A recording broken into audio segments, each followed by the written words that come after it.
Sometimes life gives you a second chance when you least expect it, and sometimes that chance comes wrapped in mystery. Catherine Reeves never imagined that buying an old barn would change everything she thought she knew about her family's past. At 63, Catherine had spent the last 5 years watching her mother slip away to Alzheimer's, and now she was finally free to start over. She bought 40 acres of Wyoming prairie with a weathered red barn for almost nothing. The place felt right the moment she and her German shepherd, Scout, walked through those creaking doors. Catherine planned to turn the barn into a pottery studio. But when Scout kept scratching at loose floorboards, she decided to investigate. What she found hidden beneath those old planks wasn't rot or mice. It was a secret that had been waiting 50 years to surface. What would you do if you discovered your entire family history was a lie? Before we jump back in, tell us where you're tuning in from. And if this story touches you, make sure you're subscribed, because tomorrow I've saved something extra special for you. The wooden box sat on Catherine's kitchen table like a time bomb waiting to explode her quiet retirement.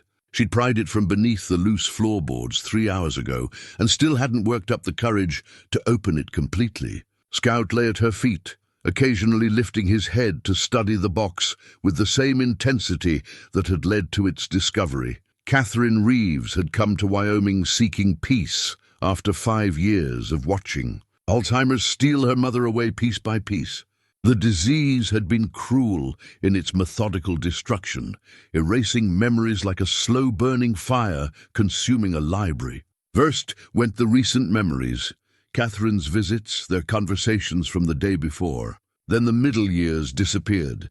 Catherine's wedding, her divorce, her career as a high school art teacher. Finally, even the earliest memories faded, leaving behind a woman who looked at Catherine with polite confusion, asking when her daughter might come to visit. The final months had been the hardest. Her mother, Emma, would sit by the window of the care facility, waiting for people who would never come, telling stories about relatives Catherine had never heard of. The staff assured Catherine this was normal. Patients often invented family members as their minds tried to fill the growing voids. But something about her mother's stories had felt different, more detailed, more real than typical Alzheimer's fabrications.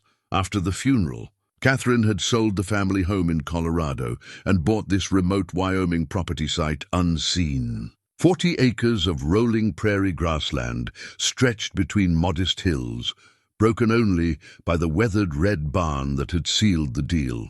The structure leaned slightly eastward, its paint surrendered to decades of harsh winters and scorching summers, but the bones were solid. The real estate listing had described it as outbuildings in fair condition, but Catherine saw potential for the pottery studio she'd dreamed of building since retirement. The nearest town, Pine Ridge, sat 15 miles east along a gravel road that turned to washboard during spring thaws. Population 847, according to the welcome sign, though Catherine suspected that number was optimistic. She'd driven through exactly once since purchasing the property 2 weeks ago, noting the obligatory main street lined with brick buildings from the 1920s, a general store, a diner called Mabel's that looked like it hadn't updated its menu since the Eisenhower administration, a post office that doubled as the bus station, and a handful of other businesses that seemed to exist more from stubbornness than profit. The locals had been polite but distant during her brief shopping trip. The kind of measured courtesy small towns reserved for outsiders, friendly enough to avoid rudeness, but cool enough to discourage lingering. Catherine didn't mind. She'd come here for solitude, not social connections.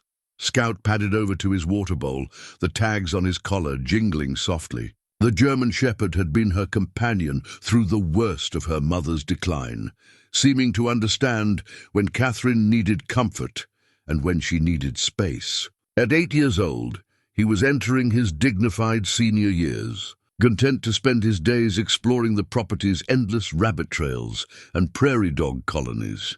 This morning, however, Scout had shown unusual interest in a specific section of the barn floor. Catherine had been measuring the space for her pottery wheels when she noticed him pawing persistently at a particular board. The wood looked identical to the rest of the floor, but when Catherine knelt to examine it, she discovered it was loose. Beneath it, wrapped in oiled cloth, was the wooden box. The box itself was unremarkable, plain pine about the size of a shoebox, with simple hinges and a small brass latch. No lock, no identifying marks, just honest craftsmanship from an era when people built things to last. Catherine had lifted the lid just enough to see old photographs and papers inside before her courage failed her. She'd always considered herself a straightforward person, comfortable with truth and uncomfortable with mysteries. 28 years of teaching high school art had taught her to value clarity and directness. But something about this box felt dangerous, as if opening it completely might unleash consequences she wasn't prepared to handle. The afternoon light slanted through her kitchen windows, casting long shadows across the checkerboard linoleum. Catherine had spent the morning cleaning and organizing, trying to make the small farmhouse feel like home.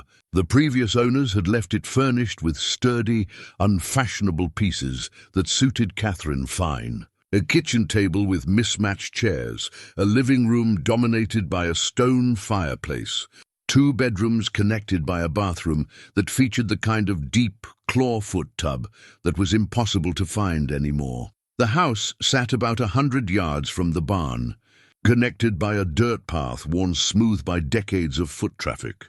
Catherine had walked that path countless times in the past 2 weeks, each visit revealing new details about the structure she'd bought.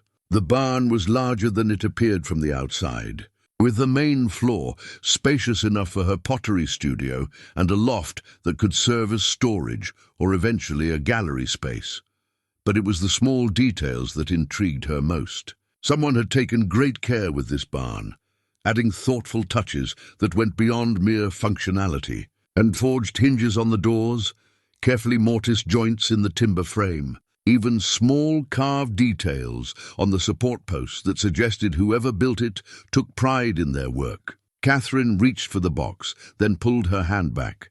Scout raised his head, watching her with the patient expression that suggested he understood her hesitation. Dogs were good at reading human emotions, and Scout had become particularly attuned to Catherine's moods during the difficult years of her mother's illness.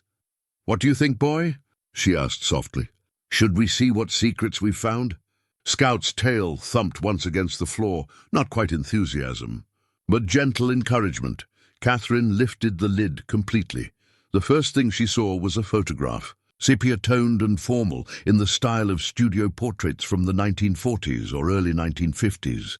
It showed a young woman, perhaps 20 years old, with dark hair pulled back in victory rolls and eyes that seemed familiar despite the decades between them. She wore a simple dress with a sweetheart neckline and held a small bouquet of wildflowers. Her smile was radiant but somehow tentative, as if she wasn't entirely certain she deserved such happiness. Beneath the photograph were several others, along with papers, and what appeared to be letters tied with a faded ribbon. Catherine lifted the first photograph to examine it more closely, and her breath caught in her throat. The young woman looked exactly like Catherine's mother had looked in her own wedding pictures. Not similar, identical. The same delicate bone structure, the same full lips, the same distinctive widow's peak. But Catherine had seen all of her mother's photographs countless times while going through her belongings after the funeral. This wasn't one of them. Catherine set the photograph aside and examined the others. The same young woman appeared in several, sometimes alone, sometimes with other people Catherine didn't recognize. In one, she stood beside a tall man with kind eyes and work-roughened hands. In another, she posed with an older couple who might have been her parents, though their expressions seemed stern, almost disapproving. The last photograph in the stack made Catherine's hands tremble. It showed the young woman holding a baby, her face glowing with unmistakable maternal love. The baby appeared to be only a few weeks old, wrapped in a delicate christening gown. On the back, in careful handwriting, someone had written, "Louise and baby Catherine, May 1960, Catherine stared at the inscription until the words blurred. Louise. Her mother's name was Emma Louise Hartwell before she married Catherine's father. But Catherine had never heard anyone call her mother Louise. And she'd certainly never seen this photograph before. May 1960 was the month Catherine was born. She set the photograph down with shaking hands and reached for the letters. The ribbon came apart easily, as if it had been untied and retied many times over the years. The top letter bore her mother's unmistakable handwriting, though the style was younger, more flowing than Catherine remembered from recent years. "My dearest James," it began, and Catherine felt the world shift beneath her feet. Her father's name was Robert, not James. He died when Catherine was 12, but she remembered him clearly. A quiet man who worked for the telephone company and spent his evenings reading westerns in his favorite chair. Catherine read the first few lines of the letter, her confusion growing with each word. This wasn't the voice of the woman who had raised her, Emma, the practical, reserved mother who had worked as a bank teller and belonged to the Methodist Church and never spoke of romance or passion. This was someone else entirely, someone who wrote about stolen moments and secret meetings, and a love so powerful it made the everyday world seem pale in comparison. Scout whined softly, as if sensing Catherine's distress. She reached down to scratch his ears, grateful for his steady presence. The late afternoon sun had moved across the sky, leaving the kitchen dimmer than before. Catherine switched on the overhead light and returned to the box. Beneath the letters, she found official-looking documents. A birth certificate for Louise Emma Hartwell, born March 15th, 1931. Catherine's mother's birth date, but with the names reversed. Then a marriage certificate, but not to Robert Reeves. This showed Louise Hartwell marrying someone named William Morrison in 1949. Catherine sank back in her chair, her mind reeling. None of this made sense. Her parents had been Robert and Emma Reeves. She'd seen their marriage certificate, their tax returns, their life insurance policies. But these documents suggested a completely different story, one that cast everything she thought she knew about her family into doubt. The box yielded one more surprise, a small brass key, tarnished with age but still solid. It looked like the kind of key that might open a lockbox or safety deposit box, though Catherine had no idea what it might access. As the sun set behind the rolling hills, Catherine sat surrounded by the scattered contents of the wooden box, feeling as if she'd stumbled into someone else's life. The young woman in the photographs looked like her mother, but bore a name Catherine had never heard used. The letters spoke of a passionate love affair with a man who wasn't her father. The documents suggested legal connections that contradicted everything in Catherine's family records. Scout stood and stretched, then padded to the door to indicate he needed his evening walk. Catherine followed him outside, grateful for the distraction of familiar routine. The prairie stretched away in all directions, painted purple and gold by the setting sun. Meadowlarks called from fence posts, and somewhere in the distance a coyote answered with its wild song. This was supposed to be her sanctuary, the place where she would finally build the life she'd always wanted. Instead, it felt like the center of a mystery she wasn't sure she wanted to solve. But as she watched Scout nose around the barn entrance, his tail wagging with the same excitement that had led to the box's discovery, Catherine realized she might not have a choice. Some secrets once unearthed demanded to be understood. Catherine spent a restless night sorting through the implications of her discovery. By morning, she'd convinced herself there had to be a reasonable explanation. Perhaps Louise was a middle name her mother had used as a young woman. Perhaps the documents were copies of someone else's papers, stored in the barn by a previous owner. Perhaps her grief over her mother's death was making her see connections that didn't exist. But when she returned to the barn after breakfast, Scout immediately led her to another loose board near the eastern wall. This one required more effort to pry up, but Catherine's determination had crystallized overnight. If there were more secrets hidden in this building, she intended to find them all.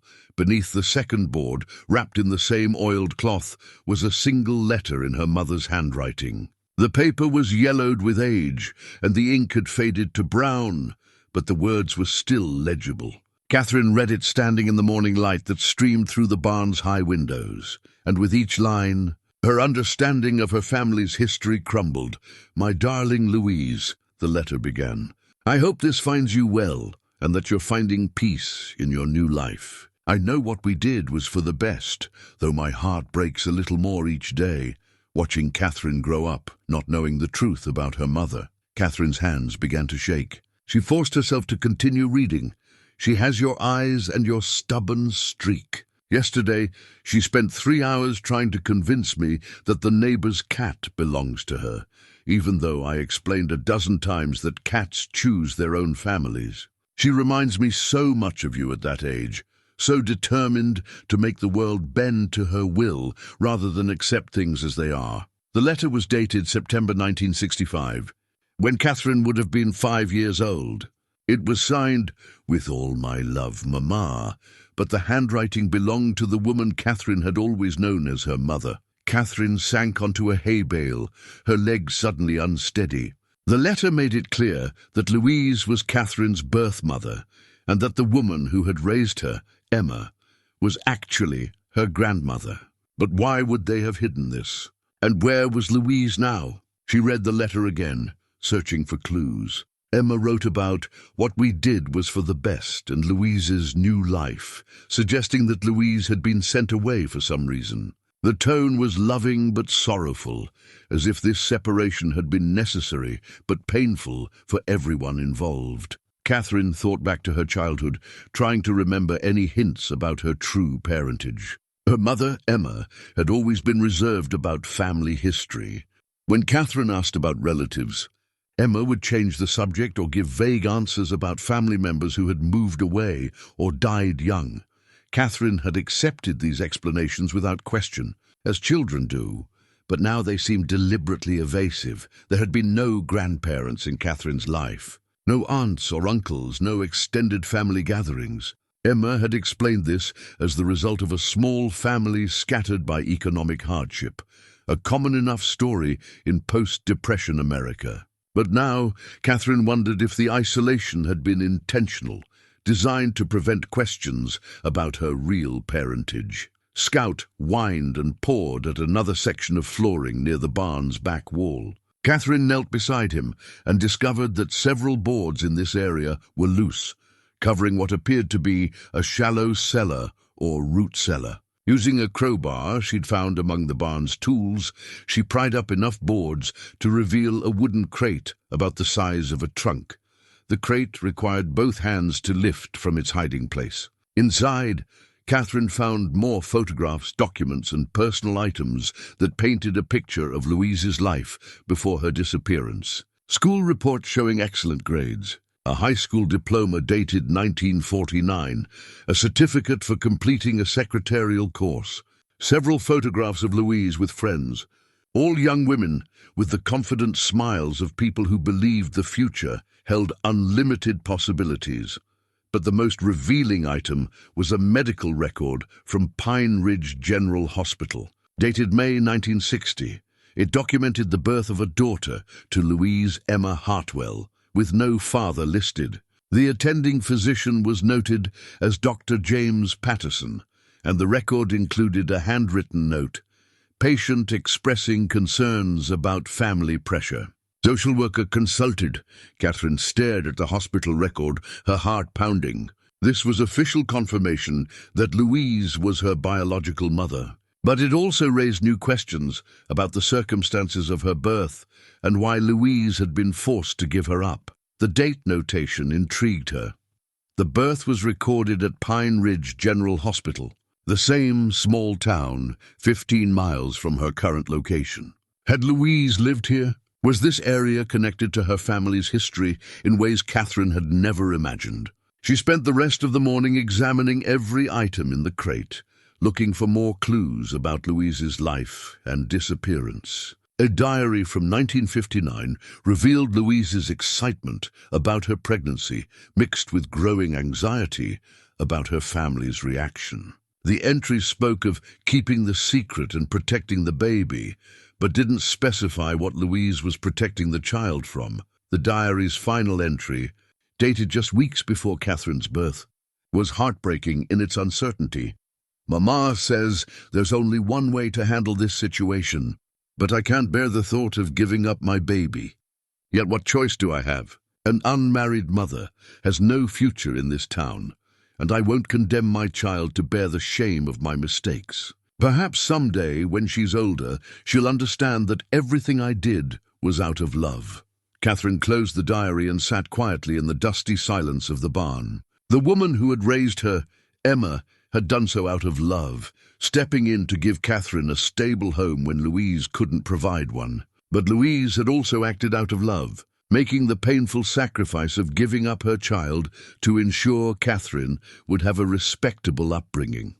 The tragedy was that Catherine had grown up never knowing about this sacrifice, never understanding the full depth of the love that had shaped her early life. Both women had protected her, but in doing so, they had also robbed her of the truth about her own identity. Scout found another loose board near the barn's main entrance, and Catherine's search expanded.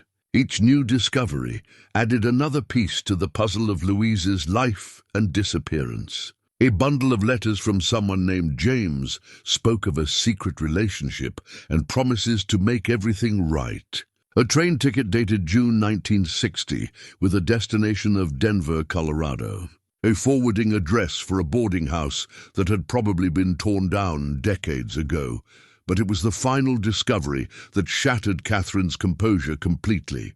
Hidden beneath the barn's main support beam, she found a small wooden box containing a birth certificate.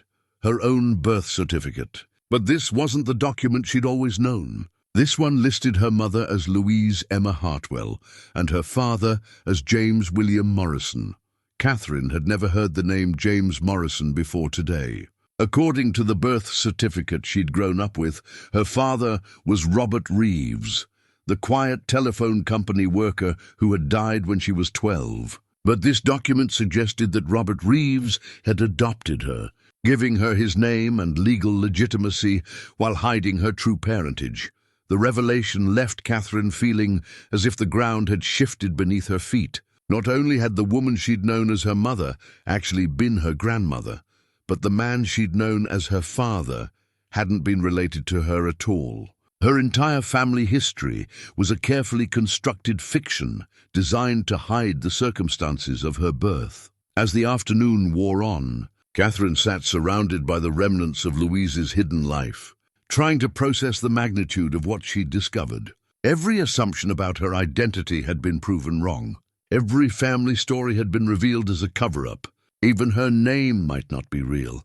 The birth certificate listed her as Catherine Louise Morrison, not Catherine Emma Reeves. Scout settled beside her with a contented sigh, apparently satisfied that his archaeological work was complete. But Catherine realized that uncovering these secrets was only the beginning. Now she needed to understand why Louise had disappeared and what had happened to her in the 50-plus years since Catherine's birth.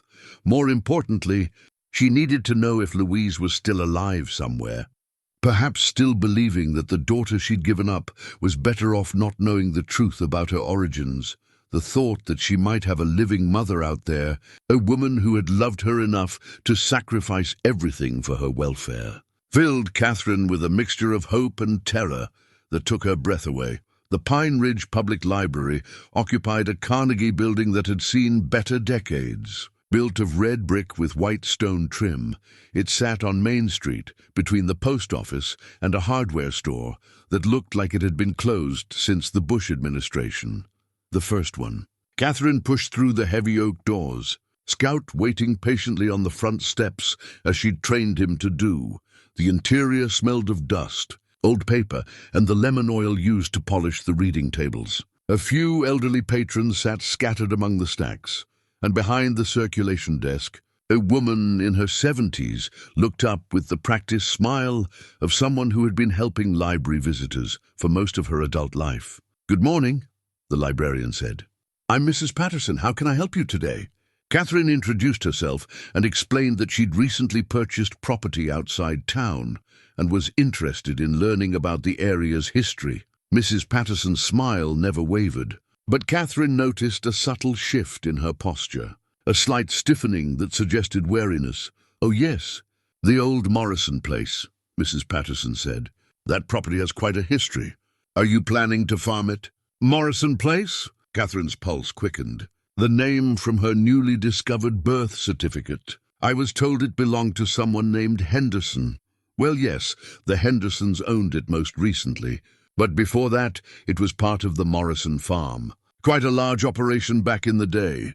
James Morrison was one of the more successful farmers in the county until—" Mrs. Patterson stopped abruptly, as if catching herself before saying too much. "Until what?" Catherine asked gently.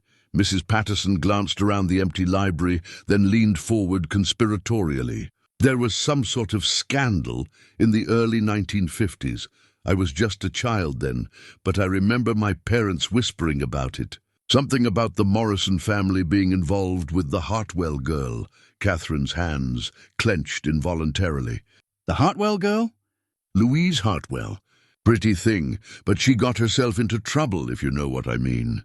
There was talk about James Morrison being involved, though he was married at the time. His wife was my aunt's best friend, so we heard all sorts of stories. When Louise disappeared, there were rumors that James had helped her leave town to avoid the scandal." Mrs. Patterson straightened up, apparently realizing she'd said more than she intended.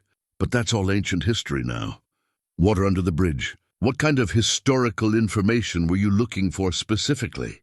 Catherine asked to see property records and newspaper archives from the early 1950s.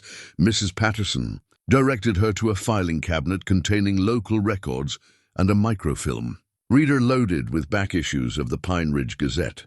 Catherine spent the next 2 hours reading through dusty documents and squinting at grainy newspaper microfilm, building a picture of her biological parents' lives. The property records confirmed that James Morrison had owned a substantial farm that included the land where Catherine's barn now stood. The Morrison farm had been sold in pieces throughout the 1950s, with James apparently liquidating his assets gradually before disappearing from county records entirely. The newspaper archives proved more revealing. In May 1950, the Pine Ridge Gazette reported James Morrison's marriage to Sarah Fleming, daughter of the town banker. The wedding was described as the social event of the season, with photographs showing a handsome man in his late 20s and a pretty blonde woman surrounded by flowers and well-wishers. But by 1952, the tone of Morrison-related coverage had changed. Catherine found a brief mention of difficulties on the Morrison farm and speculation about financial troubles. Then in June 1953, a stark obituary announced James Morrison's death in an automobile accident outside Denver, Colorado. He was survived by his widow, Sarah, and no children were mentioned. The timing troubled Catherine. If James Morrison had died in 1953, he couldn't have been involved in raising her. Yet she'd found clear evidence that he was her biological father. What had happened in the years between her birth and his death? Louise Hartwell's name appeared only once in the newspaper archives Catherine could access, a brief mention in the 1949 high school graduation list. After that, nothing. It was as if Louise had simply vanished from local records, leaving no trace of her existence after completing her education. Catherine requested access to birth and death records at the county courthouse, a substantial brick building that dominated Pine Ridge's town square. The clerk, a tired-looking woman named Janet, was helpful but apologetic about the limitations of the archived records. "We had a fire in the basement storage area back in 1987, Janet explained. "Lost a lot of records from the 1940s and 1950s. What we have left is organized, but it's not complete." Still, Janet was able to produce a birth certificate for Louise Emma Hartwell, confirming the information Catherine had found in the barn. Born March 15, 1931, to Robert and Margaret Hartwell of Pine Ridge. Father listed as a farmer, mother as a homemaker. No siblings mentioned. "Do you have any death records for the Hartwell family?" Catherine asked. Janet checked her files and found death certificates. for Robert Hartwell in 1954 and Margaret Hartwell in 1956. Both had died relatively young, Robert at 51 from a heart attack, Margaret at 48 from cancer. There was no death certificate for Louise. If she died elsewhere, the record might not be in our files, Janet explained. Or if she married and changed her name, we wouldn't necessarily have that information unless she died here in the county. Catherine left the courthouse with more questions than answers. The official records confirmed that Louise had existed and that her parents had died in the mid-1950s, but provided no clues about what had happened to Louise herself after Catherine's birth.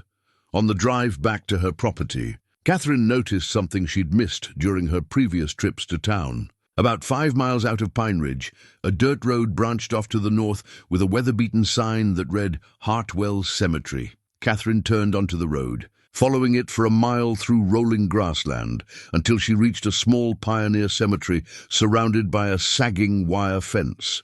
The cemetery held perhaps 50 graves, most dating from the late 1800s and early 1900s. Catherine found the Hartwell family plot near the back, marked by a modest granite headstone that read Robert Hartwell 1903-1954 and Margaret Hartwell 1908-1956. Between them was space for a third grave, but it remained empty. The missing grave bothered Catherine more than she could explain. If Louise had died, wouldn't she have been buried with her parents? The empty space suggested that someone had expected Louise to return home eventually, that her disappearance had been seen as temporary rather than permanent. As Catherine stood in the quiet cemetery, with scouts sniffing around the weathered headstones, she realized that her investigation was just beginning. The official records could tell her when people were born and when they died, but they couldn't explain why a young woman would disappear so completely that not even her own family cemetery held a place for her. More troubling was the growing certainty that Louise's disappearance hadn't been voluntary. The diary entries Catherine had found suggested someone who was torn between love for her child and family pressure, not someone planning to start a new life elsewhere.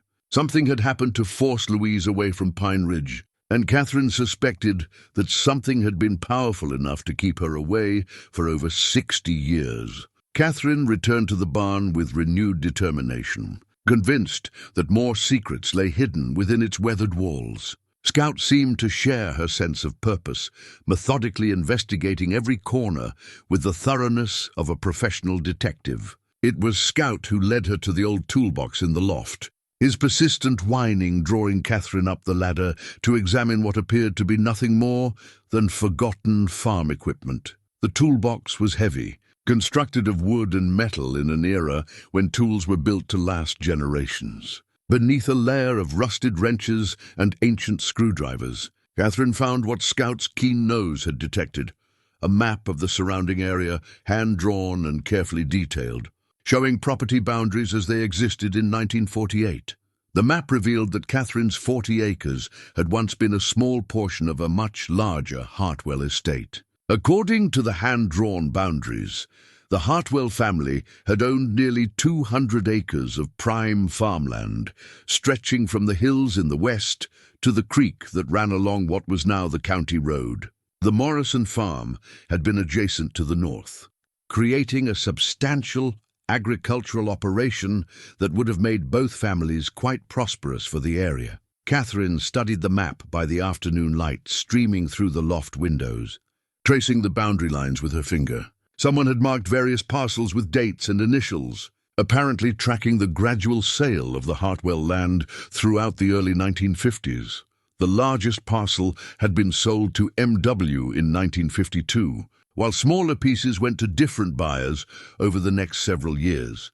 The systematic disposal of the Hartwell property suggested financial pressure or family crisis, not the gradual transition typical of farming families passing land to the next generation. Something had forced the Hartwells to liquidate their assets quickly, and that something had coincided with Louise's pregnancy and disappearance. Catherine climbed down from the loft and drove back to Pine Ridge, this time heading directly to the office of Tom Brennan. whose name she'd found on a business card tucked into one of the library's local history books. Brennan operated out of a small office above the hardware store, offering genealogy research and historical consulting services to tourists interested in tracing their family roots in the area.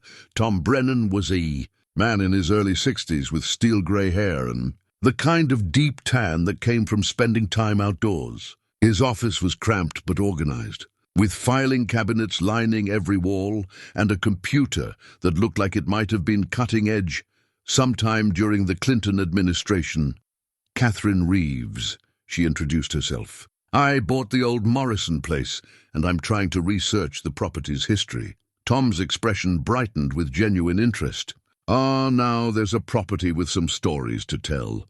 I've been researching families in this area for 20 years, and the Hartwell-Morrison connection is one of the more intriguing puzzles I've encountered. What can you tell me about it? Tom pulled a thick folder from one of his filing cabinets and spread several documents across his desk. The Hartwells were among the more successful farming families in the county during the 1930s and 1940s. Robert Hartwell had inherited good land from his father and had expanded the operation considerably by the time his daughter Louise was born. Catherine's pulse quickened at the mention of Louise's name. What happened to the family? That's where the story gets interesting, Tom said, settling back in his chair. By all accounts, Louise was a bright, capable young woman. Good student, popular with her classmates, seemed destined for a solid future. But sometime around 1950, things started to go wrong for the Hartwell family. Tom showed Catherine copies of legal documents he'd obtained from various county offices. Mortgage records, tax assessments, and property transfer documents painted a picture of a family under increasing financial pressure. Robert Hartwell started borrowing against his land in 1950, Tom explained. Not unusual for farmers, they often used land as collateral for operating loans. But the amounts were larger than typical, and the timing suggests he was dealing with some kind of crisis. What kind of crisis? That's the mystery. There's no record of crop failures or livestock diseases that would explain sudden financial difficulties. But by 1951, Hartwell was selling off pieces of his land to meet his obligations. Most of it went to a development company called Mountain West Holdings. Catherine remembered the MW notations on the map. Who owned Mountain West Holdings? Tom's expression grew thoughtful. That's where things get murky. The company was incorporated in Colorado, but the ownership records from that era are difficult to access. What I can tell you is that Mountain West Holdings bought up quite a bit of land in this area during the early 1950s, often from families who seemed to be under financial pressure. And Louise Hartwell disappeared sometime in 1952, according to local sources. The official story was that she'd gone to Denver to find work, but nobody I've talked to remembers her leaving or heard from her afterward. Her parents never spoke about her again, and when they died in the mid-1950s, there was no mention of Louise in their obituaries or wills. Tom leaned forward, lowering his voice. Between you and me, I think there was a scandal involving Louise and James Morrison. He was married, she was young and single, and small towns in the 1950s didn't handle that kind of situation with much tolerance. I suspect Louise was encouraged to leave town to avoid embarrassing both families. Encouraged by whom? That's the question, isn't it? Someone with enough influence to pressure both the Hartwell and Morrison families. Someone who could arrange for Louise to disappear quietly and for the land to be sold off quickly to cover any financial inducements. Catherine thought about the Mountain West Holdings connection. Do you think this development company was involved somehow? Tom nodded slowly. It's possible. Companies like that often had ways of acquiring land from families who couldn't afford to hold on to it. If Louise's pregnancy created a scandal that threatened both families' reputations, someone might have offered to make the problem go away in exchange for favorable land deals. As Catherine drove back to her property, Tom's words echoed in her mind. The idea that Louise's disappearance might have been orchestrated by outside interests added a sinister dimension to what she'd initially viewed as a family tragedy. But it also explained some of the puzzling details she'd uncovered: the systematic land sales, the complete erasure of Louise from local records, the careful coordination required to hide Catherine's true parentage. That evening, Catherine spread all of her discoveries across her kitchen table, trying to piece together a coherent timeline. Louise had become pregnant sometime in late 1959. By early 1960, her family was selling land to cover mysterious financial pressures. Catherine was born in May 1960, and shortly afterward, Louise had disappeared. Within 3 years, both of Louise's parents were dead, and the remaining Hartwell land had been sold. The timing was too precise to be coincidental. Someone had orchestrated Louise's removal from Pine Ridge and ensured that she would never return to reclaim her inheritance or her daughter. But who had that kind of power in a small Wyoming town, and what had they gained from destroying the Hartwell family? Catherine was studying the property map when Scout began barking at something outside. She looked out the kitchen window and saw headlights approaching down her gravel driveway. At this hour of the evening, unexpected visitors were unusual enough to make her nervous. The vehicle was the expensive-looking SUV with Colorado license plates. The man who emerged was tall and well-dressed, probably in his 50s, with the kind of confident bearing that suggested he was accustomed to getting his way. He approached Catherine's front door, with Scout eyeing him suspiciously, but without the friendly tail wagging he usually offered to visitors. "Ms. Reeves," the man said when Catherine opened the door. "My name is Marcus Webb. I represent a development company that has an interest in your property." Catherine studied his face, noting the perfect teeth and expensive haircut. "I'm not interested in selling. I understand completely," Webb said with a practiced smile. "Beautiful property, lots of potential. But I think you might be interested in what we're prepared to offer. Mountain Vista Development is planning a major resort and conference center in this area, and your property would be a key piece of the project. Mountain Vista Development. Not Mountain West Holdings, but close enough to make Catherine's pulse quicken. I just bought this property. I'm not looking to sell. Of course not. But market conditions can change quickly, especially for someone who isn't familiar with the challenges of maintaining rural property. Water rights, mineral rights, and tax assessments. There are a lot of complexities that can make ownership burdensome for newcomers." There was something in Webb's tone that made his words sound less like helpful advice and more like a veiled threat. Catherine kept her expression neutral. "I'll manage. I'm sure you will, but if circumstances change, please keep us in mind. We're prepared to be very generous." Webb handed her a business card with embossed lettering. "And Ms. Reeves, you might want to be careful about digging around in old barns. Sometimes the past is better left undisturbed." Webb returned to his SUV and drove away, leaving Catherine standing in her doorway with Scout growling softly beside her. The visit felt like a warning disguised as a business proposition. And the timing, just hours after her conversation with Tom Brennan, suggested that her investigation into Louise's disappearance had attracted unwanted attention. Catherine examined Webb's business card under her kitchen light. Mountain Vista Development was headquartered in Denver, with an address in one of the city's most expensive office districts. The company logo featured stylized mountains, and the slogan, "Building Tomorrow's Communities." Today, she turned the card over and found handwritten numbers on the back, what appeared to be a property assessment, and a dollar amount that made her breath catch. Webb's generous offer was nearly 3 times what she'd paid for the property just 2 weeks ago. Someone wanted her land very badly, and Catherine suspected it had nothing to do with resort development, and everything to do with keeping Louise's secrets buried forever. Catherine spent a sleepless night thinking about Marcus Webb's visit and his thinly veiled threats. By dawn, she'd decided that his attempt to intimidate her had backfired. Instead of scaring her away from her investigation, it had convinced her that she was getting close to something important. People didn't make midnight visits to threaten property owners unless they had secrets worth protecting. After breakfast, she returned to the barn with Scout and resumed her systematic search. If Webb was worried about what she might find, then there had to be more evidence hidden in the building. This time, she approached her search more methodically, examining every support beam, every loose board, every corner where something might be concealed.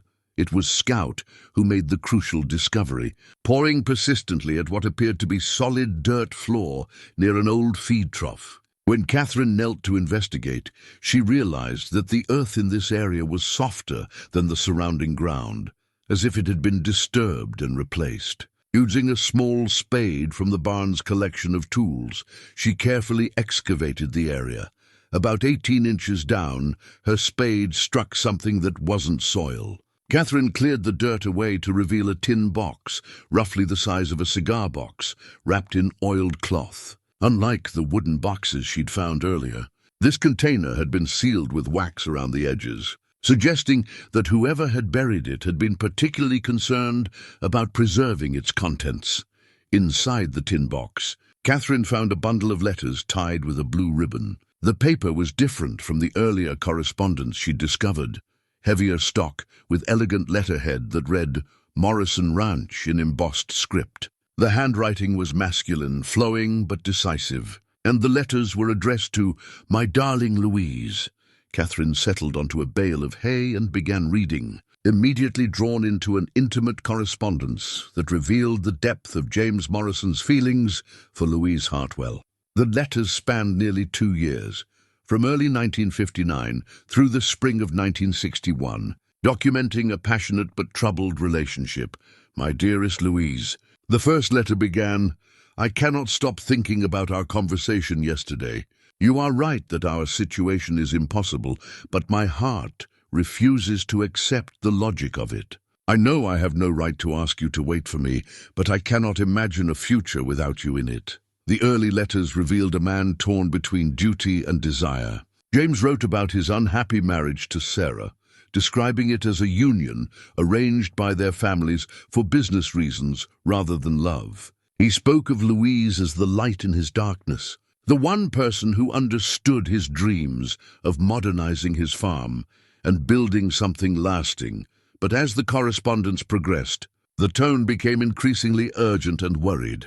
James wrote about pressure from Louise's parents to end their relationship, about threats to his own family's reputation, and about mysterious financial difficulties that seemed designed to force both families into compliance with someone else's agenda. "Louise, my love," he wrote in a letter dated March 1960, "I fear we are being maneuvered by forces neither of us fully understands. Your father came to see me yesterday, not with the anger I expected, but with the resignation of a man who has been given an ultimatum he cannot refuse. He spoke of debts that must be paid and consequences that would destroy both our families if certain arrangements are not honored." Catherine's hands trembled as she read the letter dated just 2 weeks before her birth. James wrote about his determination to protect Louise and their unborn child, even if it meant sacrificing everything he had worked to build. He promised to find a way for them to be together, to create a life away from the forces trying to control them. "I have been investigating the source of these pressures," James wrote, "and I believe I understand now who is behind our troubles. The Mountain West Holdings Company that has been buying up distressed properties in the county is not what it appears to be. I've traced its ownership through several shell companies, and I believe it is controlled by interests that have been manipulating land prices and creating artificial financial crises to acquire valuable properties at below-market prices." The next letter was more specific. "My darling, I have discovered that Mountain West Holdings is ultimately controlled by the Webb family out of Denver. Marcus Webb's father, Harrison Webb, has been using hired agents to create scandals and financial pressures that force families to sell their land cheaply. Our situation is not unique. They have done this to at least 3 other families in the county over the past 5 years." Catherine's breath caught. Marcus Webb, the man who had visited her just last night, was the son of the person James Morrison had identified as the architect of Louise's downfall. The connection wasn't coincidental. The Webb family had been manipulating events in Pine Ridge for over 60 years, and they were still trying to control the outcome.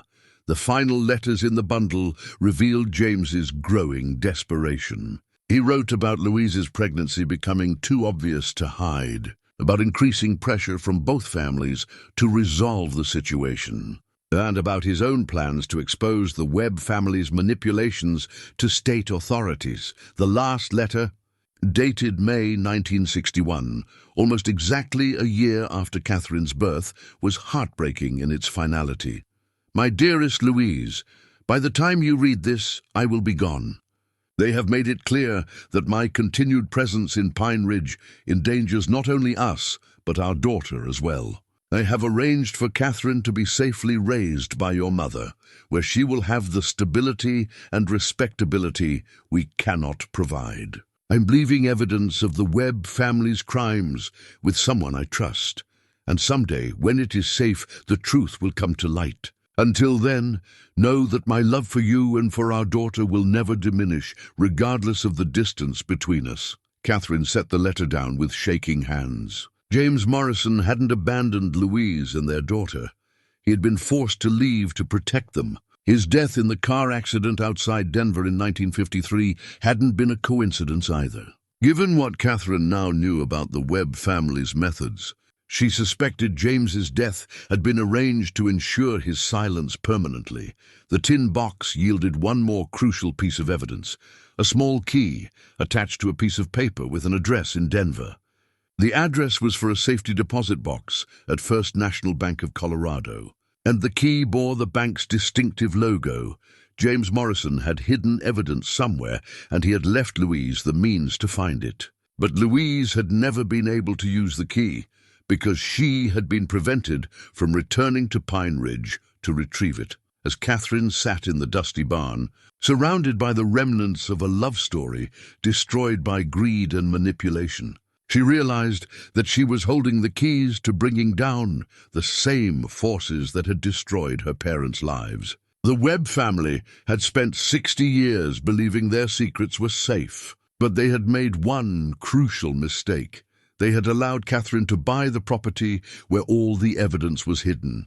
Catherine drove to Denver the next morning, leaving Scout in Tom Brennan's care. The 3-hour journey gave her time to process the magnitude of what she'd discovered and to plan her approach to retrieving whatever evidence James Morrison had left in the safety deposit box. The address from the tin box led her to a massive downtown bank building that had probably been impressive in the 1950s, but now looked tired and institutional among Denver's gleaming modern skyscrapers. The bank manager, a woman named Patricia Gonzalez, was initially skeptical about Catherine's claim to access a safety deposit box that had been inactive for over 60 years. But when Catherine produced the key and explained her connection to James Morrison, Miss Gonzalez agreed to research the account records.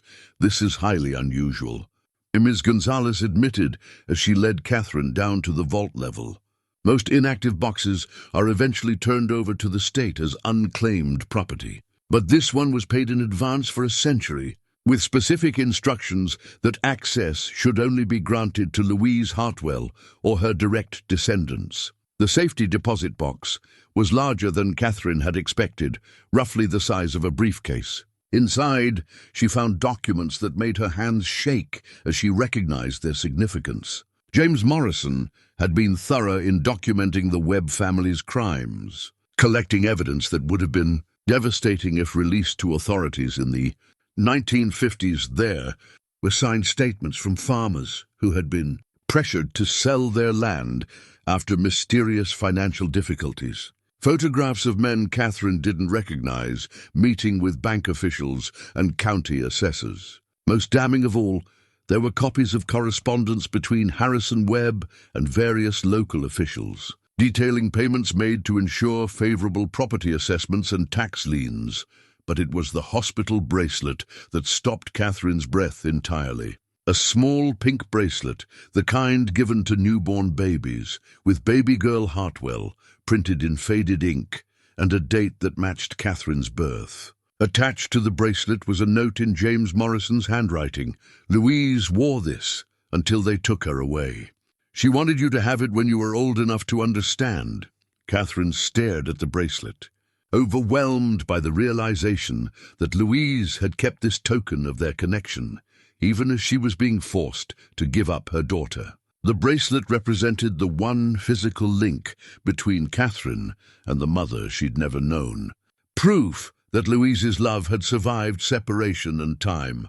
Among the documents, Catherine found what appeared to be a diary or journal, written in Louise's careful handwriting. The entries began in June 1960, just after Catherine's birth, and continued sporadically for several years. Reading Louise's words was like hearing her mother's voice for the first time. "They came for me today," the first entry began. "Dr. Patterson said it was for my own good, that I was suffering from nervous exhaustion and needed rest. But I know the truth. They are taking me away because I refuse to forget my daughter and James." Mama cried when they put me in the car, but she didn't try to stop them. She said it was the only way to protect Catherine from the scandal. The entries revealed that Louise had been committed to the Colorado State Mental Hospital, not because she was mentally ill, but because it was a convenient way to ensure her silence. The Webb family had arranged for Louise's commitment through a doctor they controlled, using her unmarried pregnancy and inappropriate relationship as evidence of mental instability. "I am not crazy," Louise wrote in an entry dated August 1960.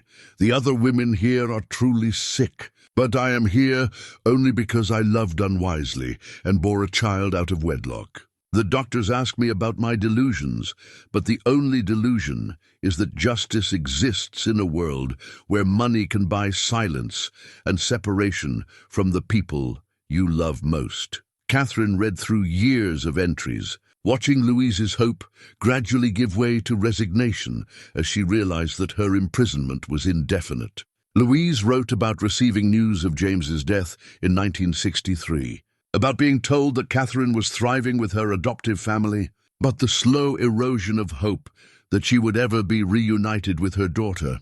"I have stopped asking when I can go home," Louise wrote in 1965. "Dr. Patterson makes it clear that my release depends on accepting that my previous life was a symptom of mental illness, that my love for James and my desire to raise Catherine were manifestations of an unstable mind. But I cannot say those words because they would make our love a lie and our daughter a mistake."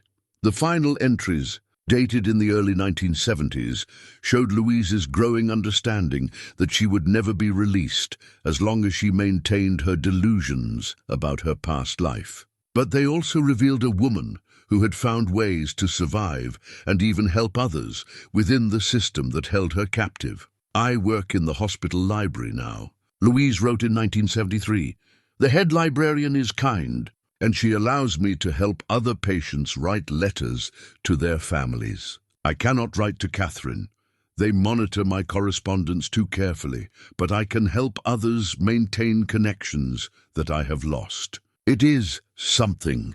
Catherine wiped tears from her eyes as she read the final entry, dated December 1979. Catherine would be 19 now, old enough to make her own decisions about her life. "Sometimes I imagine her going to college, learning to think for herself, perhaps questioning the stories she was told about her origins. I have kept a record of everything that happened to us, hidden in places they cannot find. Someday, if she ever comes looking for the truth, she will find it. Until then, I wait and hope and remember what it felt like to hold her in my arms." Catherine closed the journal and sat quietly in the bank's viewing room, processing the magnitude of Louise's sacrifice. Her mother had spent decades institutionalized rather than deny her love for Catherine and James. She had endured confinement and separation rather than accept the Webb family's version of events.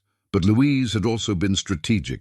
Among the documents in the safety deposit box, Catherine found evidence that Louise had maintained correspondence with lawyers and advocates, slowly building a case for her release. There were records of legal challenges to her commitment, appeals to state authorities, and even communications with journalists interested in exposing abuses in the mental health system. The most recent document was dated just 5 years ago, a letter from the hospital administration informing Louise's legal representative that she had passed away peacefully in her sleep at age 83.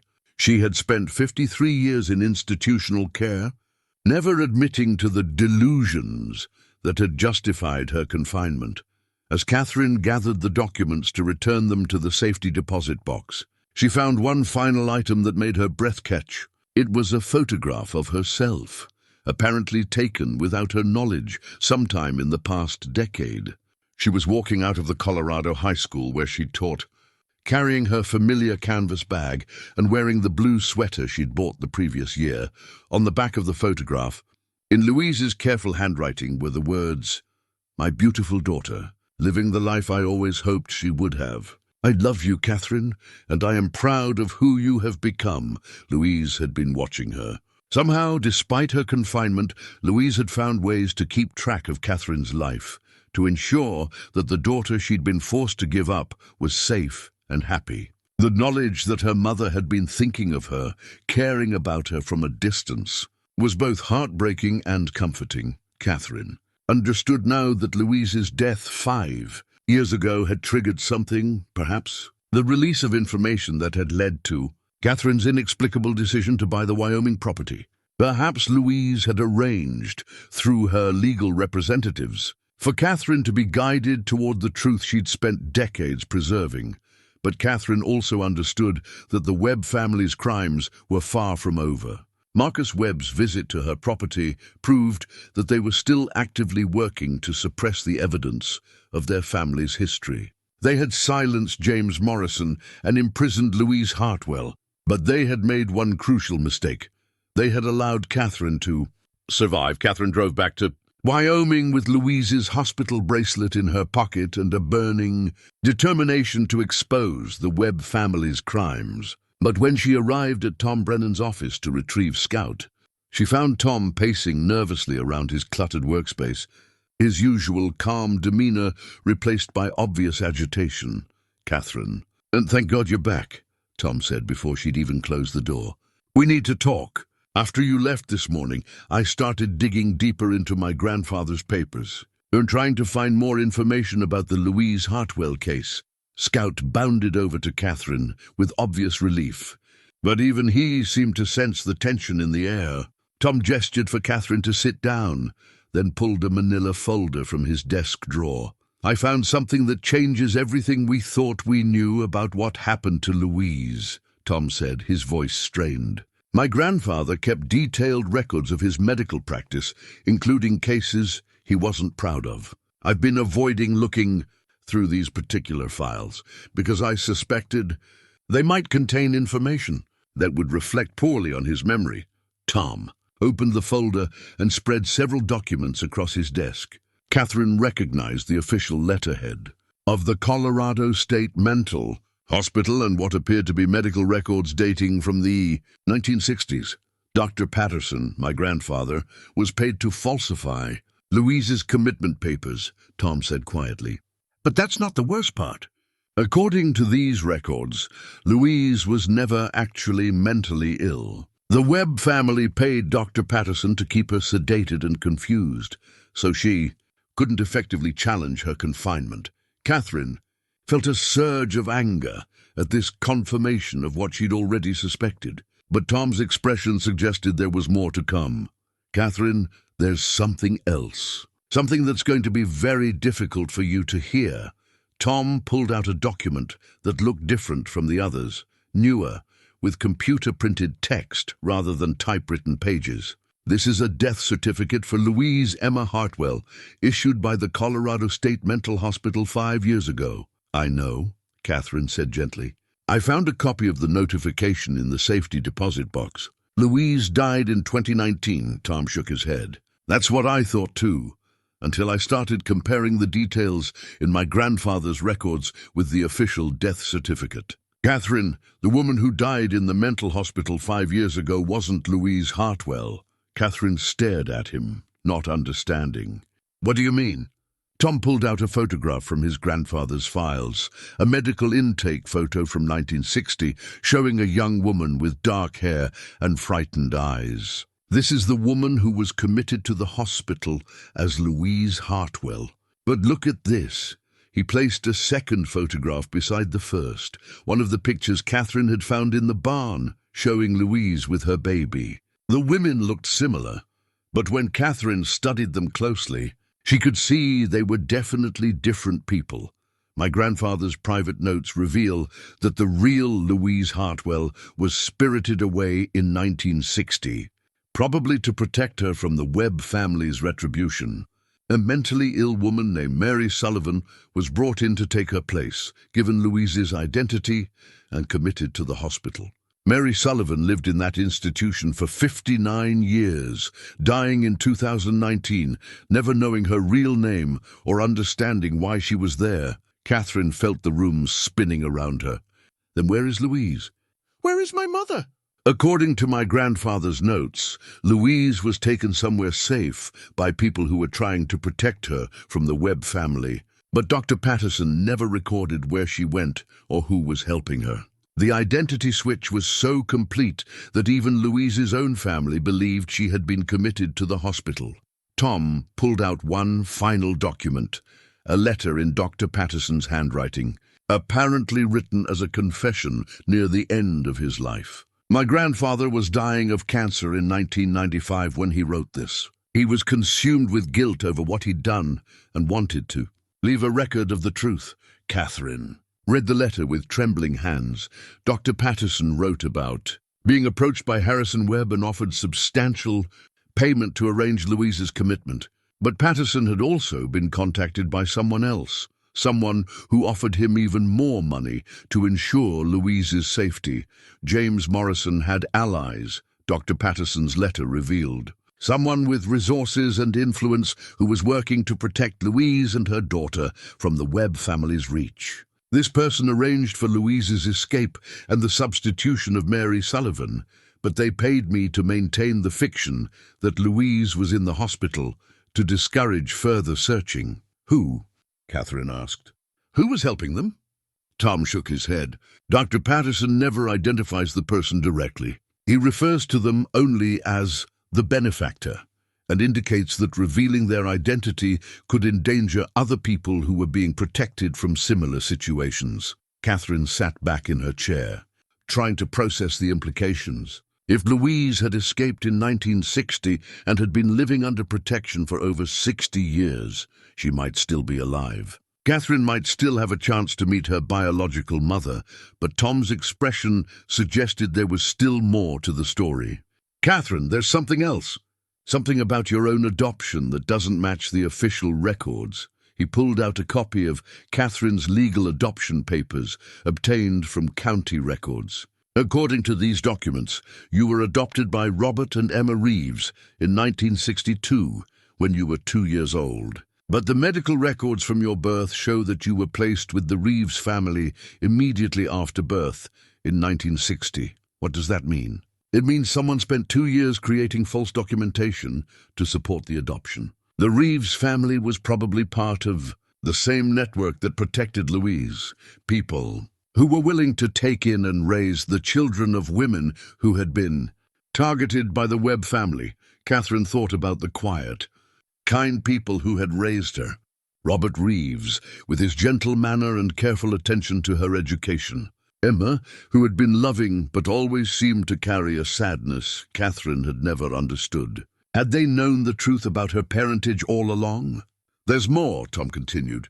I found records indicating that the Reeves family received substantial financial support for your care, payments that came from an anonymous trust fund. Someone was ensuring that you received the best possible upbringing, and they were paying generously for it. The revelation explained things Catherine had never questioned as a child.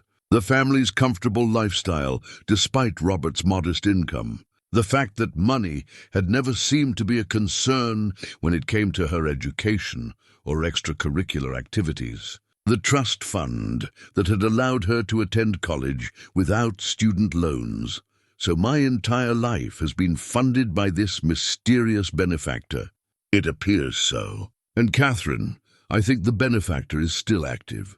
The real estate transaction that brought you to Wyoming, I've been researching it, and the financial arrangements are extremely unusual. The bank that foreclosed on the property and sold it to you is owned by a holding company that I can't fully trace. But I suspect it's connected to the same network that has been protecting you your entire life. Catherine felt a chill as she realized the implications. Her decision to buy the Wyoming property hadn't been coincidental or even entirely voluntary. Someone had carefully orchestrated events to bring her to this place at this time, with the resources and motivation to uncover the truth about Louise's disappearance. Someone wanted me to find this evidence, she said slowly. Tom nodded. And I think they wanted you to find it now, specifically. Something has changed recently that makes it safe or necessary for the truth to come out. Catherine thought about Marcus Webb's visit to her property, his obvious anxiety about her presence there. Maybe Louise's death 5 years ago, even though it wasn't really Louise, triggered something. Maybe the Webb family thinks they're finally safe because they believe Louise is dead.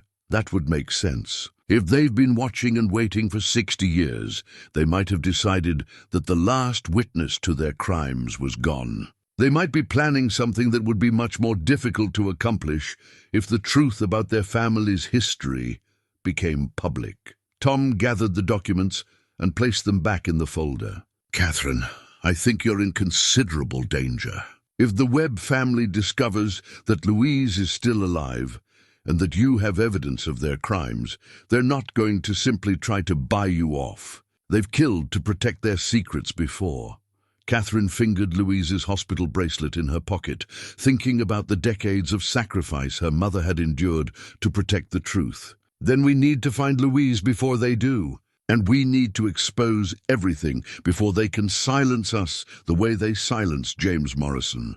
But even as she spoke the words, Catherine realized that finding Louise after 60 years of hiding might be impossible unless Louise wanted to be found. And given the elaborate protection network that had sheltered her for so long, Louise might not even know that it was finally safe to come forward. The question was whether Catherine could uncover 60 years of carefully hidden truth before the Webb family realized that their most dangerous enemy wasn't dead after. Catherine and Tom spent the next 3 days planning their next moves with the careful deliberation of people who understood they were dealing with powerful enemies. Tom's revelation about Louise's escape had transformed their investigation from a quest for family history into a race against time to protect a woman who had spent 60 years in hiding. Their first priority was finding Louise, but decades of careful concealment made that task nearly impossible. Tom had contacted several genealogy researchers and private investigators, but the network that had protected Louise was too sophisticated to leave obvious trails. Meanwhile, Catherine noticed increasing signs that her property was being watched. Unfamiliar vehicles parked along the county road, strange clicks on her phone line, and Scout's increasingly agitated behavior whenever they approached the barn.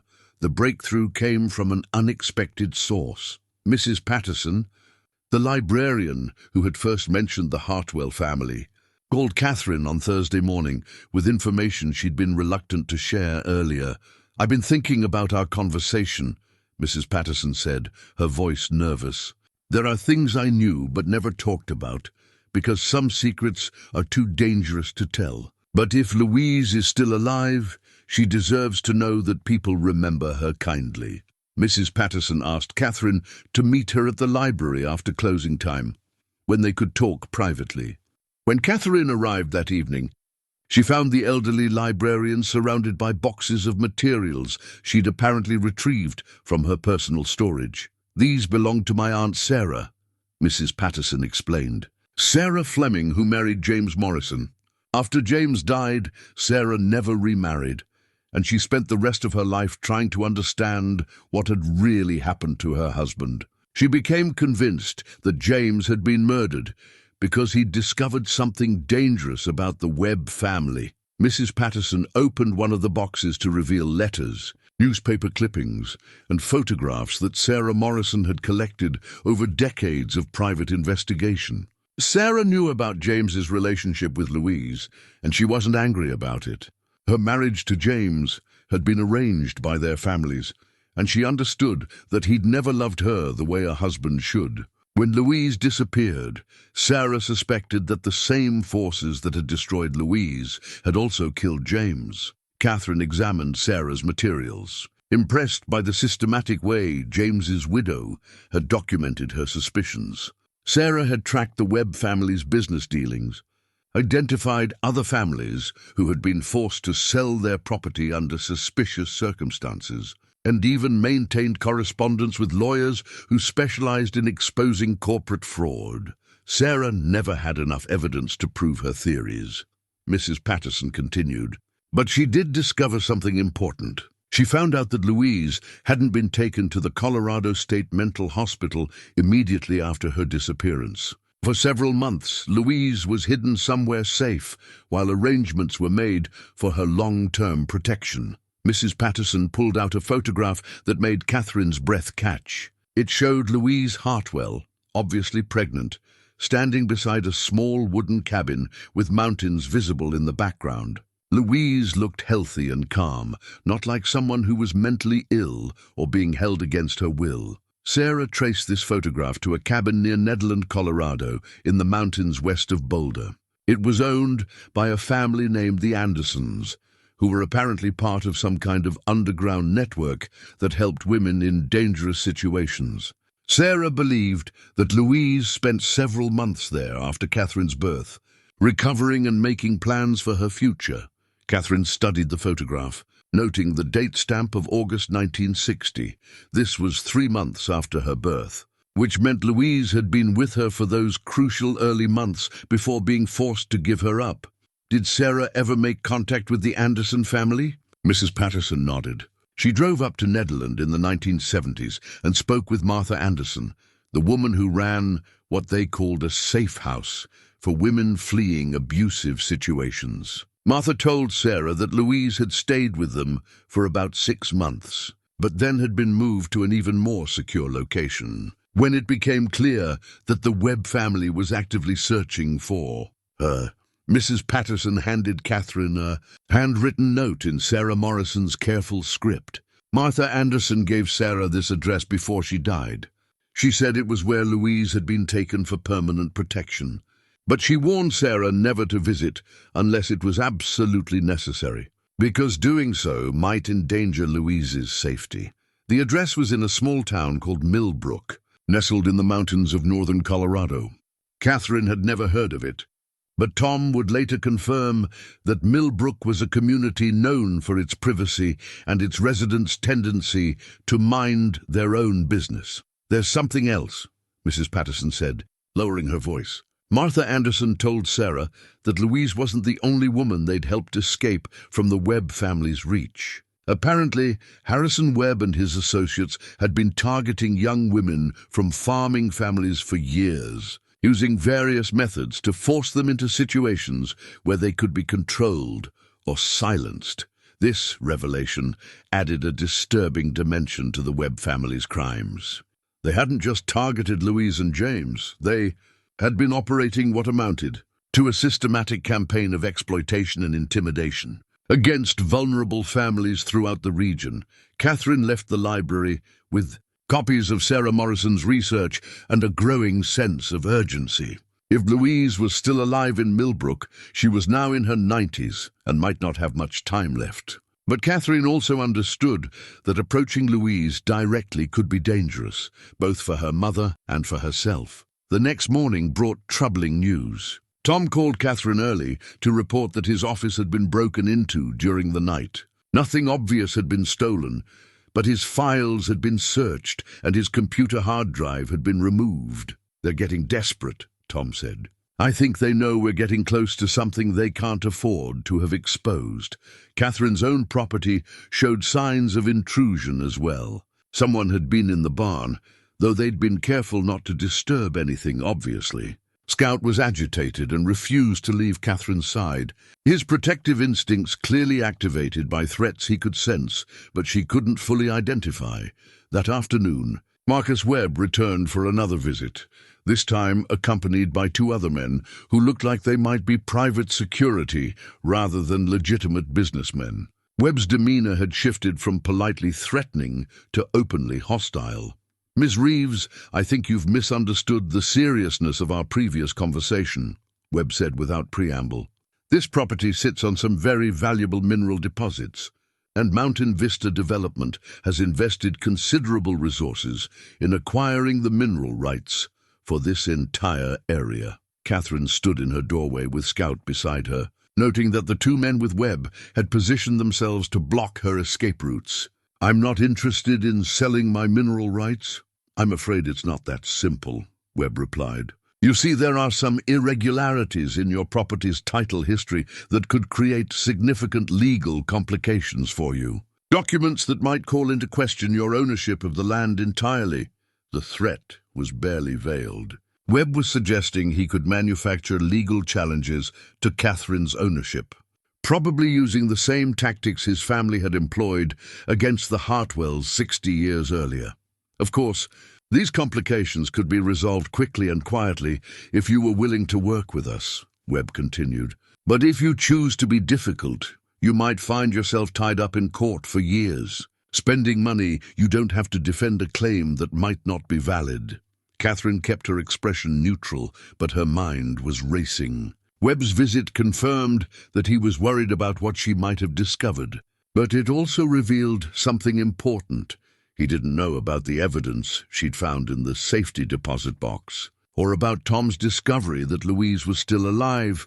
"I'll consider your offer," Catherine said carefully, "but I'll need some time to review the legal implications with my attorney." Webb's smile was cold. "Don't take too long, Ms. Reeves.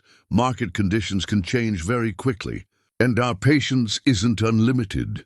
After Webb and his associates left, Catherine immediately called Tom and arranged to meet him at a restaurant in the next county, away from Pine Ridge and any potential surveillance. They needed to finalize their plans for finding Louise and exposing the Webb family's crimes before Marcus Webb escalated his threats to outright violence. At the restaurant, Tom spread out maps of northern Colorado and the research materials they'd gathered. "I've been thinking about our approach," he said.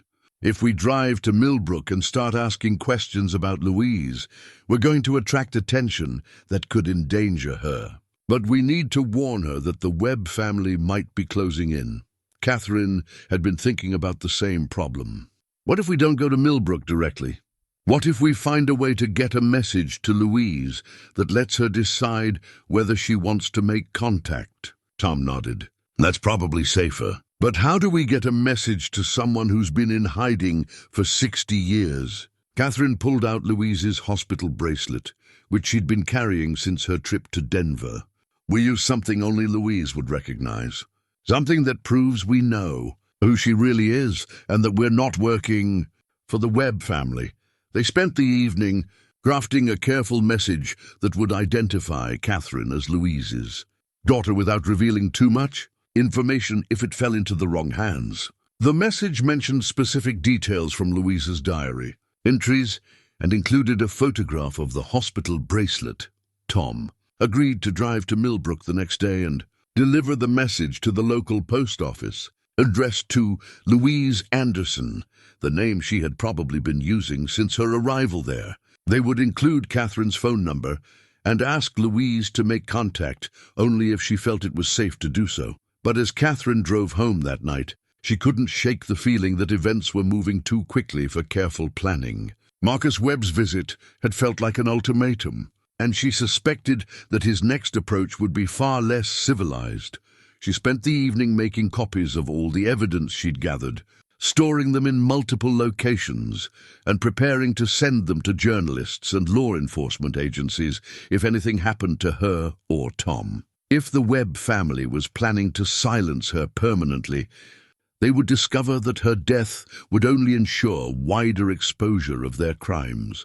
As Catherine fell asleep with Scout at the foot of her bed, she realized that tomorrow would probably determine whether 60 years of carefully hidden truth would finally see the light of day, or whether the Webb family would succeed in burying their secrets forever. Catherine was awakened at dawn by Scout's frantic barking. Through her bedroom window, she could see several vehicles approaching her property. Marcus Webb's SUV, followed by 2 pickup trucks, carrying men who definitely weren't there for a social visit. Scout's protective instincts were in full alert mode, and Catherine quickly dressed while calling Tom's phone number. "They're here," she said when Tom answered groggily. "Webb and at least 6 other men. This isn't a negotiation. They're planning to take the property by force." "Get out of there," Tom said urgently. "Drive to the sheriff's office in Pine Ridge. I can't leave Scout, and there's no way to get to my car without them seeing me." Catherine peered through the curtain and saw the men spreading out around her property. "Besides, I don't think Sheriff Morrison is going to be much help. His father was involved in the original cover-up." Catherine had discovered the connection the previous evening while reviewing Tom's research. Sheriff Morrison was the son of James Morrison's cousin, making him part of a family that had both suffered from and potentially benefited from the Webb family's manipulations. Through her kitchen window, Catherine watched Marcus Webb approach her front door, while his associates positioned themselves near the barn and around the perimeter of her property. Scout stood at the door, hackles raised, emanating the kind of low growl that suggested he was prepared to defend his territory against any threat. When Webb knocked, Catherine opened the door but kept the screen door latched between them. "This is harassment, Mr. Webb. I've already told you I'm not interested in selling. I'm afraid the situation has changed." "Ms. Reeves," Webb said, his earlier pretense of politeness completely abandoned, "we've discovered some serious irregularities in your property purchase that require immediate investigation. I'm here with a court order authorizing us to search the premises for evidence of fraudulent documentation." Webb held up an official-looking document, but Catherine didn't need to examine it closely to know it was either fabricated or obtained through the same corrupt channels the Webb family had been using for decades. "You can search the property when my attorney is present," Catherine said firmly. "Until then, you're trespassing." Webb's smile was cold. "I don't think you understand the severity of your situation. We have evidence that this property was purchased using funds obtained through illegal means, possibly involving identity theft and fraud. The authorities are very interested in speaking with you about your connection to these crimes." Catherine realized that Webb was trying to frame her for crimes related to the mysterious trust fund that had supported her throughout her life. By claiming that her property purchase was fraudulent, he could justify seizing the evidence she'd discovered while portraying her as a criminal rather than a victim. "I'm calling my attorney," Catherine said, reaching for her phone. "I'm afraid that won't be possible," Webb replied, nodding to one of his associates. "We've had to disconnect your phone service as part of our investigation, and I'm sorry to inform you that the county road to your property is temporarily closed for emergency repairs." Catherine understood that she was being isolated and that Webb's people had cut off her communications and escape routes. But she also realized that Webb wouldn't have gone to such elaborate lengths unless he was desperate to prevent her from sharing what she'd discovered. "What do you want?" Catherine asked directly. "First, I want you to turn over all the materials you've collected during your illegal excavation of this property. Documents, photographs, personal items, everything goes into evidence for our investigation." Catherine thought about the hospital bracelet in her pocket and the copies of evidence she'd hidden throughout the house. "And second, you're going to sign a statement acknowledging that your property purchase was fraudulent and that you're voluntarily relinquishing your claim to the land. In exchange, we'll recommend that prosecutors treat your case with appropriate leniency." It was a trap designed to discredit Catherine and seize the evidence while making her complicit in covering up the Webb family's crimes. But Catherine also recognized that Webb's urgency suggested something had changed in the past few days, something that made exposing the truth more dangerous to his family than ever before. "I need to see the court order," Catherine said, stalling for time while trying to think of a way to contact Tom or get word to law enforcement outside of Pine Ridge. Webb handed her the document through the screen door, and Catherine pretended to read it carefully while actually watching the positions of his associates. 2 men were near the barn, probably searching for more evidence. Another was positioned near her car, ensuring she couldn't escape.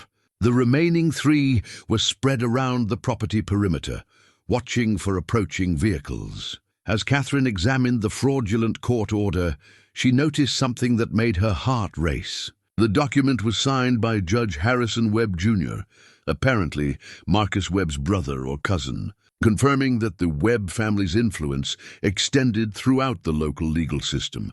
But Catherine also noticed something else, a signature line at the bottom of the document that hadn't been filled in yet. The court order was incomplete, suggesting that Webb had brought it hoping to force Catherine to validate it by signing as a witness to the search. "This document isn't properly executed," Catherine said, looking up at Webb. "There's no witness signature, and the property description doesn't match my deed." Webb's expression hardened. "Those are technical details that can be corrected later. Right now, I need you to cooperate with our investigation." Catherine realized that Webb's legal authority was as fraudulent as everything else about his operation. He was bluffing, hoping to intimidate her into surrendering the evidence voluntarily, rather than risk exposing his family to the legal consequences of an obviously illegal seizure. "No," Catherine said firmly. "I don't recognize your authority to search my property, and I'm not signing anything until I've spoken with my attorney." Webb stepped back from the door, his patience clearly exhausted. "Ms. Reeves, you're making this much more difficult than it needs to be. My associates and I are going to search this property with or without your cooperation. The only question is whether you choose to remain here while we do so." It was a direct threat of physical violence, and Catherine understood that Webb had moved beyond legal intimidation to outright criminality. But she also realized that his desperation might create the opportunity she needed to expose his family's crimes once and for all. Catherine was about to respond to Webb's threat when she heard the distant sound of vehicles approaching along the county road. Webb heard it too, his expression shifting from confident intimidation to obvious concern. One of his associates spoke into a radio, confirming that the arriving vehicles weren't part of their operation. Through her window, Catherine could see a convoy of 3 cars approaching her property, led by Tom Brennan's familiar pickup truck. But the other vehicles were unfamiliar, a sleek sedan with government license plates and an SUV that looked like it might belong to law enforcement. Webb stepped away from Catherine's door and spoke urgently into his own radio. This was supposed to be contained. Who authorized access to this area? The answer came not from his radio, but from one of the approaching vehicles. A woman in her late 80s emerged from the passenger side of Tom's truck, moving with the careful dignity of someone who had lived through decades of challenges, but retained both strength and determination. Even from a distance, Catherine could see the resemblance, the same bone structure, the same elegant carriage that Catherine remembered from the early photographs she'd found. Louise Hartwell had come home.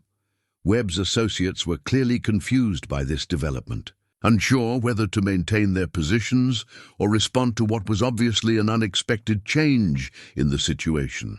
Webb himself seemed frozen, apparently recognizing that the careful plans his family had maintained for 60 years were suddenly unraveling. Tom approached Webb's position while Louise walked directly toward Catherine's front door, accompanied by a younger woman who appeared to be some kind of legal representative. Scout's agitation immediately calmed, as if he recognized that these new arrivals represented rescue rather than threat.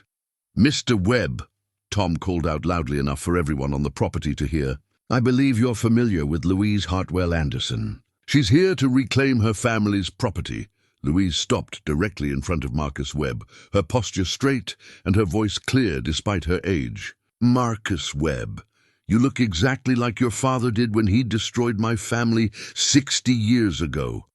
Webb's face went pale. "Louise Hartwell died in the Colorado State Mental Hospital in 2019. I have the death certificate." "No," Louise said calmly. "Mary Sullivan died in that hospital after spending 59 years imprisoned under my name because your father paid doctors to hide me away. But I've been very much alive, and I've been waiting for the right moment to return." The woman accompanying Louise stepped forward and handed Webb an official-looking document. "Mr. Webb, this is a federal court order authorizing the seizure of all Mountain Vista Development properties pending investigation of charges including fraud, kidnapping, conspiracy, and racketeering. You and your associates are ordered to cease all activities on this property immediately." Catherine opened her front door and stepped outside, finally able to see her biological mother clearly. Louise was smaller than Catherine had imagined, but her presence seemed to fill the space around her. When their eyes met, Louise smiled with a mixture of joy and sorrow that spoke to 60 years of separation. "Hello, Catherine," Louise said softly. "I've been watching you from a distance for most of your life, and I'm so proud of the woman you've become." Catherine walked toward her mother, Scout following protectively. As they embraced for the first time since Catherine was an infant, she could feel the weight of decades of hidden love and sacrifice. "How did you know to come here?" Catherine asked. "Tom found me yesterday and showed me your message," Louise replied. "But more importantly, I've been waiting for this opportunity for years. When Mary Sullivan died in 2019, I knew it was finally safe for me to come forward. The Webb family believed I was dead, which meant they would eventually make a mistake that would expose their crimes." Marcus Webb was speaking urgently into his radio, trying to coordinate some kind of response to this unexpected development. But his associates were already backing away from their positions, apparently unwilling to risk confronting federal law. Enforcement, the legal representative, explained that Louise had spent the past 5 years working with federal investigators to build a comprehensive case against the Webb family's criminal enterprises. The network that had protected Louise had been gathering evidence of similar crimes committed against other families throughout the region. The Webb family has been operating what amounts to an organized crime syndicate for over 60 years, the representative explained. They've used intimidation, fraud, and violence to acquire land and mineral rights throughout several states. Louise's case was just one of dozens we've documented. Catherine realized that her decision to buy the Wyoming property and investigate her family's history had been the catalyst that brought this long-planned operation to fruition. Someone in the protection network had guided her to this place at this time, knowing that her discoveries would provide the final evidence needed to bring down the Webb family. Webb made one last desperate attempt to maintain control of the situation. "You people have no authority here. This is a local matter involving property disputes, not federal crimes." Louise looked at him with the same calm dignity she'd maintained throughout their confrontation. "Marcus, your family stole my life, my daughter, and my family's legacy. But they made one crucial mistake. They let Catherine grow up to become the kind of person who doesn't give up when she knows something is wrong." Webb's radio crackled with reports that federal agents were surrounding his other properties throughout the region. His family's criminal empire was collapsing in real time, and there was nothing he could do to stop it. As Catherine stood beside her mother, watching the Webb family's 60-year reign of intimidation come to an end, she realized that Louise's sacrifice had ultimately made this moment possible. By disappearing and staying hidden, Louise had protected not only herself and Catherine, but also the evidence that would eventually bring justice for all of the Webb family's victims. 3 months later, Catherine stood in the doorway of her barn, now transformed into the pottery studio she'd originally envisioned. But the space held far more significance than she'd ever imagined when she'd first pushed open those weathered doors. Sunlight streamed through the windows she'd enlarged, illuminating workbenches where she shaped clay with the same hands that had uncovered her family's hidden history. Louise sat in a comfortable chair near the eastern window, her fingers working carefully through a box of photographs and documents they'd discovered in the final hidden compartment of the barn. At 88, Louise moved more slowly than she once had, but her mind remained sharp and her determination unchanged. She'd spent the past 3 months working with federal prosecutors to ensure that every detail of the Webb family's crimes would be properly documented. "Look at this one," Louise said, holding up a photograph Catherine had never seen before. It showed a young James Morrison standing beside a newly constructed barn, his arm around a pregnant Louise, both of them smiling with the confident joy of people who believed their future was secure. Catherine accepted the photograph and studied it carefully. "He built this barn for you, didn't he?" Louise nodded, her eyes bright with memories. "He said it would be our sanctuary, a place where we could work side by side, building something beautiful and lasting.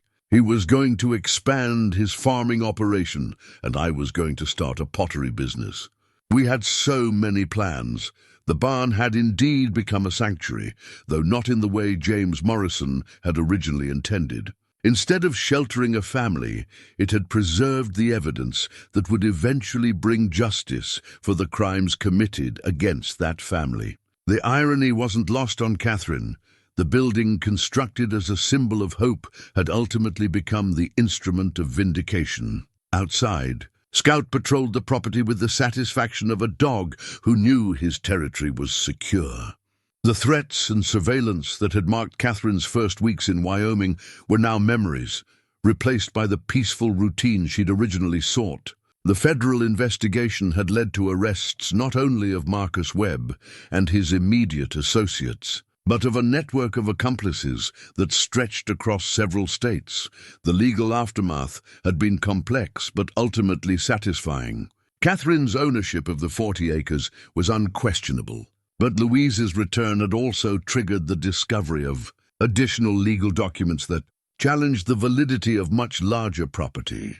Transfers dating back to the 1950s, the original Hartwell family estate, which had been sold off piece by piece under dubious circumstances, was being reassembled through court orders and settlements. "The foundation is coming along well," Louise said, referring to the Louise Hartwell Memorial Foundation for Missing Women that they'd established using funds recovered from the Webb family's assets. The foundation provided resources for families searching for missing relatives and supported the kind of protection network that had kept Louise safe for 60 years. Catherine had been surprised to learn how extensive that network was. Louise introduced her to dozens of women who had been helped to escape abusive situations, start new lives, or simply disappear when staying would have meant certain death. The network operated quietly but effectively, with safe houses, legal assistance, and financial support that allowed women to rebuild their lives away from the people who had harmed them. "I want you to have this," Louise said, reaching into the box and withdrawing a small item wrapped in tissue paper. "I've been carrying it with me for 60 years, waiting for the right moment to pass it on." Catherine unwrapped the tissue to reveal Louise's locket, the one containing Catherine's baby photograph that she'd discovered in the safety deposit box. But now the locket held 2 photographs, the original baby picture and a recent photo of Catherine working at her pottery wheel. "You've been watching me," Catherine said, not surprised but touched by the evidence of her mother's continued presence in her life. "As much as I could without endangering either of us," Louise admitted. "The network had people who could occasionally check on you, make sure you were safe and happy. When you decided to become a teacher, I was so proud. When you took care of your adoptive mother during her illness, I was proud of your compassion. And when you bought this property and started uncovering the truth, I knew it was finally time for us to meet." Catherine fastened the locket around her neck, feeling the weight of her family's history settling into place. "Do you regret any of it?" The years in hiding, missing my childhood, never being able to have the life you and James planned? Louise was quiet for a long moment, her gaze moving around the barn that had once symbolized her dreams and had ultimately become the key to reclaiming them. "I regret the circumstances that made it necessary," she said finally. "I regret that James died believing he'd failed to protect us. I regret the years Mary Sullivan spent imprisoned under my name. But I don't regret the choices I made to keep you safe." Catherine understood. Louise's sacrifice had been profound, but it had also been strategic. By disappearing, she'd protected not only herself and Catherine, but also the evidence that would eventually expose the Webb family's crimes. Her patience and planning had made justice possible not just for their family, but for dozens of other victims. As the afternoon light began to fade, Catherine started preparing the barn for the evening pottery class she'd begun teaching to local residents. Louise often attended these classes, her experienced hands shaping clay with a skill that suggested she'd once been quite accomplished at the craft.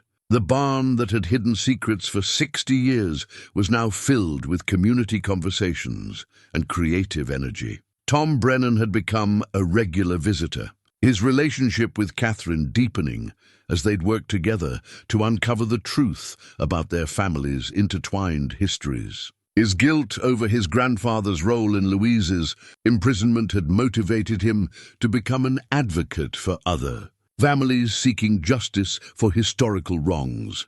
Sheriff Morrison had resigned in disgrace when the full extent of his family's complicity became clear, replaced by an interim sheriff from the state police who was working to restore community trust in local law enforcement. The town of Pine Ridge was slowly coming to terms with the reality that some of its most respected families had been built on foundations of crime and intimidation. Catherine hung Louise's photograph prominently in the barn, ensuring that her mother's story would never again be forgotten or hidden. The image showed a young woman whose love had been strong enough to sacrifice everything for her daughter's welfare, and whose patience had ultimately made justice possible. As the first students arrived for the evening pottery class, Catherine looked around the barn and smiled. This space had been built as a sanctuary for a young couple's dreams, had served as a hiding place for evidence of terrible crimes, and was now fulfilling its original purpose as a place where people came together to create something beautiful and lasting.